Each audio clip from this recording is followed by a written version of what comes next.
Assalamualaikum warahmatullahi wabarakatuh. Kali ini kita akan melanjutkan pembahasan kita tentang kalor, yaitu kalor yang menyebabkan perubahan wujud benda. Kita tahu ada 3 wujud benda, itu padat, cair, dan gas.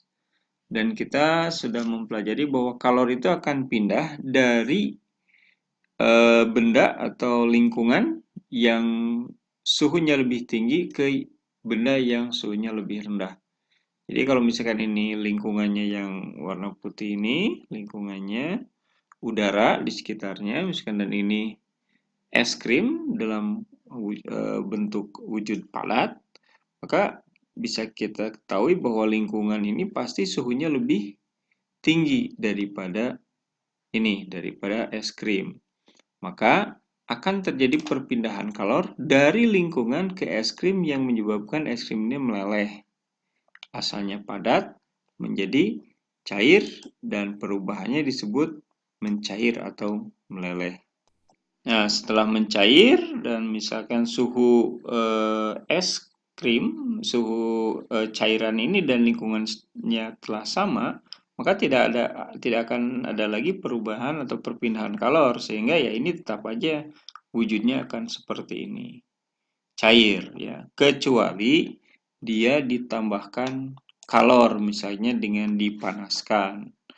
Nah, setelah dipanaskan, maka yang terjadi di sini adalah dia akan naik suhunya sampai mencapai titik didihnya. Setelah itu dia akan mulai berubah dari cair menjadi uap. Nah, proses dari cair menjadi uap atau wujudnya gas itu namanya adalah menguap atau mendidih. Oke,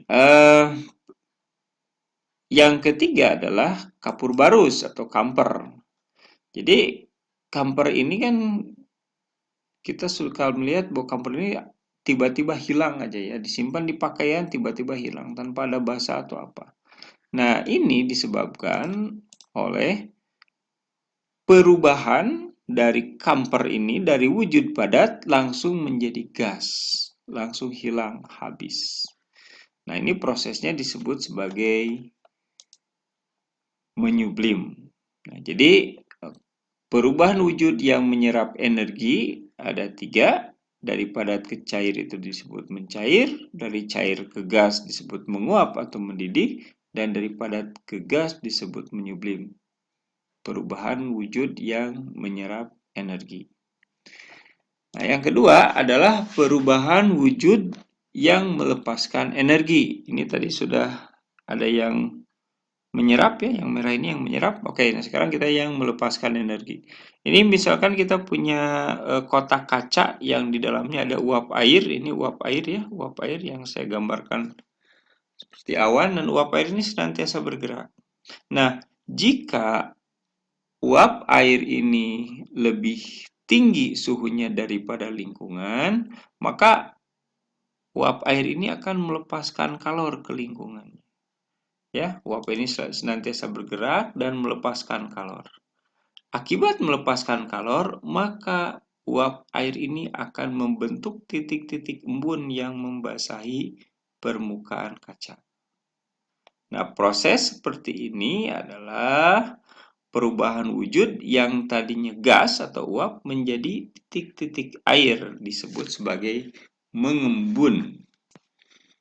Oke, proses berikutnya ini adalah air ya, air yang ditampung dalam sebuah wadah. Kemudian misalnya kalau air ini melepaskan kalor ke lingkungan, maka dia akan turun suhunya dan setelah mencapai titik bekunya dia akan membeku. Ya. Maka setelah itu dia akan berwujud es. Dihilangkan wadahnya pun dia tetap bentuknya tetap. Nah, perubahan wujud dari cair ke padat yang melepaskan energi ini namanya membeku. Proses berikutnya yang melepaskan energi adalah proses ini. Nah, ini ada lilin.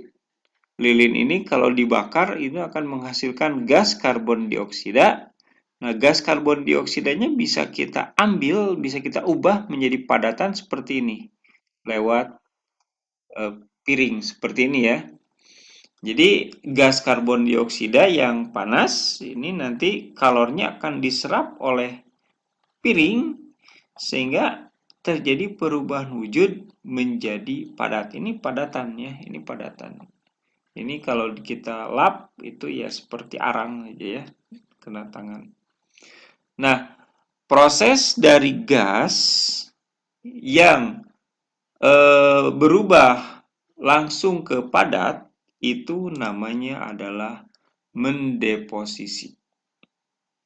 Jadi, kalor atau perubahan wujud yang melepaskan energi ada tiga. Dari cair ke padat disebut membeku, dari gas ke cair disebut mengembun, dan dari gas ke padat disebut mendeposisi. Jadi, kita tegaskan bahwa kalor itu akan pindah karena adanya perbedaan suhu antar dua lingkungan atau antar dua benda. Ya, dan perpindahan kalor itu bisa menyebabkan perubahan wujud benda. Tadi yang merah-merah ini yang menyerap kalor atau membutuhkan kalor, sedangkan yang putih ini adalah perubahan yang melepaskan kalor. Oke, mungkin itu yang bisa disampaikan kali ini. Terima kasih. Assalamualaikum warahmatullahi wabarakatuh.